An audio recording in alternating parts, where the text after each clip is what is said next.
All right, I wanted to show you an example of course project design in a file that you might submit or design on your own. Now, the whole idea is that it's supposed to be fun. So I've seen, lots of different things.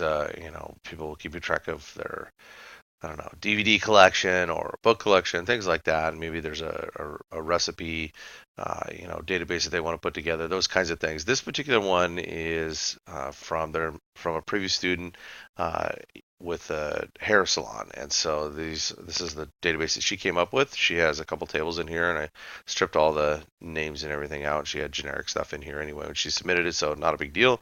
But we have two tables here. So you'll see in here the first kind of requirement that you have is two tables with a one-to-many relationship. So referential integrity being enforced. And by this point, hopefully you understand what that is. But we'll take a look.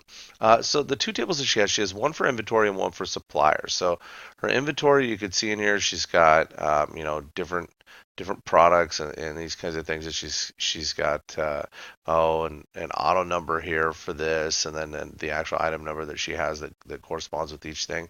When you go in suppliers, she's got an auto number again for supplier ID, and then these little fake contacts that she's set up in this particular table. So you've got these two tables, and she's got them tied together. If I go to relationship, here is our one-to-many relationship. So we have supplier ID that is at the bottom of the inventory table. So that's how we're connecting those.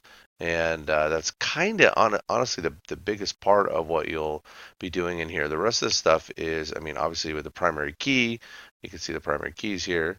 And again, it's just depends on how you set it up and what you want to do for your particular database. But the rest of this stuff is, pretty self-explanatory at this point. But that's kind of what you're looking at is putting that together. And then the next stage of this project, let me show you kind of the next steps here.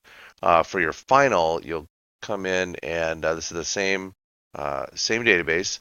And she's added in quite a few things. So this will be the final project you'll turn in. So you'll see you have some different queries. And the requirements for this and description for these kind of things are in that final week project. But basically you're going to add queries, forms, and reports. So things like adding the graphics aren't required. Just makes it look a little cooler. So again, that's up to you. And then you can see even a report in here. So it's kind of fun to see the different things and how these work together. And you can set up all sorts of cool stuff. So anyway, so the whole idea is setting up just the basic couple of tables this time, getting the relationship right, getting some little fake data in there for you to use, and doing some of the cosmetic work as far as you saw in the requirements for the design piece that's due this week. So anyway, just to give you a quick overview again, it's meant to be kind of a fun project for you to mess around with. So try and pick something that you'll have a good time using. And also, if you continue on to the next class, the CIS 21 class, we will use the same file that you're creating in here. It will save you some time later on, so that when you're creating the next level project with a database in that course, you'll be able to have this file already ready to go. So it's important to get it set up right and get all the things done in this course so you're ready to go for the next one. So anyway, let me know if you have any questions.